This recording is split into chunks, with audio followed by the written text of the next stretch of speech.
Hi, this is a short screencast on how to set up your Year 7 through 9 MYP gradebook on Schoology. For all other courses, more information will be coming shortly. First, you would need to join your Schoology group. That's going to be part of the information that was emailed to you, and you would have received an access code for that. We'll show you now how to join that group. You would tap on Groups from your opening page, tap on My Groups on the top right,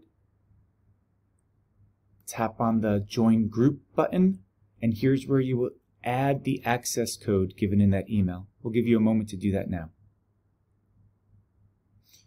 Once you've joined the group, you tap on Join, and you are now a member in the group. Now that you're a member of that group, you will be able to enter the group by clicking on the group name of Secondary School Teachers. You will tap on the left-hand side Resources. You will notice the Rubrics folder. You can tap on the Rubrics folder to open it up. You can select this folder. You can select the gear on the right-hand side, and then you want to tap on the Add to Course. And here's where you could add it to each of your Year 7 through 9 MYP courses. And you could select as many as you need. We have, for this course and this example, created an MYP course called MYP Course Screencast Example. On the bottom, you tap on Add, and then it will appear in your MYP courses. Now that you have that completed, we can now enter grade setup through our course. So I'm going to enter that course that we just mentioned called MYP Course Screencast Example. On the left-hand side, tap on Grade Setup. I'm going to tap next to the category heading, Add. We're going to add a category name. We're going to add two here. The first one being formative. Leave everything else as is, so you do not need to change anything here, and tap Create. We're going to do the same thing for summative. These will be the only two category names that we have. In the next section, we're going to tap on Edit next to the grading period and final weights.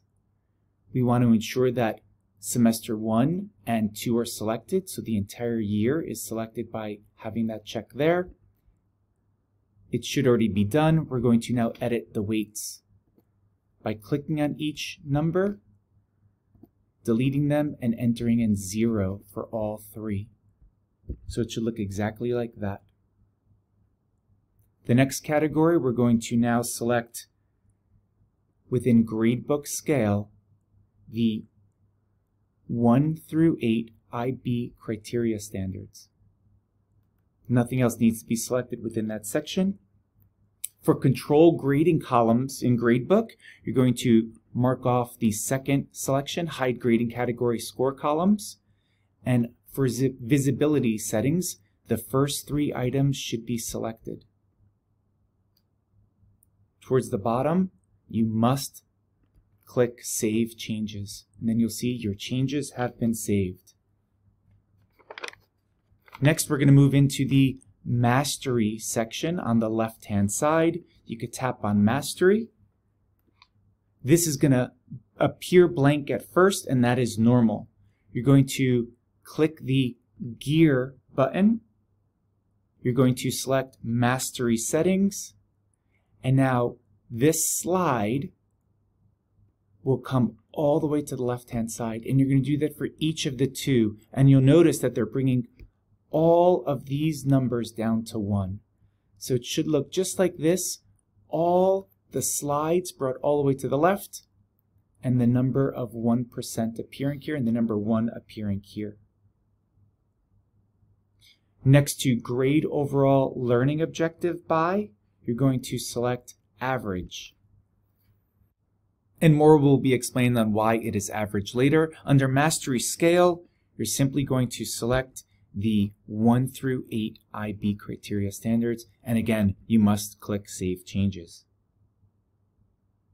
Now that we have imported our rubrics, we have our gradebook set up, and we have adjusted our mastery settings, we're able to now add some material. Specifically, we're going to add an assignment. Now, this is going to be true for all summative assignments, assessments specifically. If you did want to add an assessment, the difference here is if you click on this Add Assessment, that is you creating the actual content within Schoology. Now, we are going to enter in the name of this assessment. And as you can see, we've already put in, starting off, because this is going forward, we will only be talking about a summative assessment. And all summative assessments must follow this naming convention. Open parentheses, capital S, close parentheses, space, and then the subject, all in caps, dot year level, dot unit number, dot name of assessment. You can enter in a description as is appropriate. You can select a due date. Now, we're putting this in a minimum of 1 week before the actual due date of the summative assessment. So I can put in something that is now 2 weeks from now, nothing past 4:59 p.m. This section for points, you're going to leave it as is for now. Category, we're going to select summative, as this is a summative assessment. The period is set for semester 1. The factor, we're going to change that to 0 by selecting and removing it and then entering in 0. The sync to sys you could leave as is. Now here for scale rubric, you're going to select from the drop down arrow the one that is appropriate for your assessment. If you are assessing all 4 of the MYP criterion, you will select this rubric. And you can see this for all 15 options that are available. You might be thinking that there are 16, but we're not going to give one for nothing. So it's going to have a minimum an A, a B, a C, or a D, and then every combination after that. So for here, we might select MYP ABC, and now you'll note that the points have changed. The points now are 24 points. That is appropriate. And before you tap Save, we're just going to note that submissions are enabled. It must be published to students, so the green light must be on here. And that is so it shows up on their dashboard, in their calendar, and also in their grades for students. So we click Save. And now we can actually enter for the first time in this screencast, Gradebook. Thanks, Sharif. It's Chris here. So just to show you what the gradebook will look like for you once you have set things up, you can see we have our sample student is here. We have 2 formative homework assessments that I've decided to give a score out of 10 for. And you will notice there are 3 summative assessments, each one denoted with the S in parentheses. If you wish to see what a student has achieved in each criteria, you click there and you will see that this student in criterion A has achieved 5 out of 8 for this assessment, and so on. In these 2 columns, the reason why it states NA, not applicable, is because we have turned the average. We are not averaging grades, we are focusing on best fit grades, and therefore we are not interested in the average percentage, which would show here. Later in the semester we will talk more about reporting and creating final grades for each criterion, but we will be adding an assignment and asking teachers to input their best fit scores for each criterion in a final assignment. If I then go to these drop-down menus, you can obviously investigate these for yourselves, but you will see that we can show semester 1 and semester 2 together if you wish. With regards to the materials, you can show formative and summative, or just formative or just summative. The due date can be in ascending or descending order, and the view option allows you to more information in terms of the assignments. If you go to Mastery at this stage,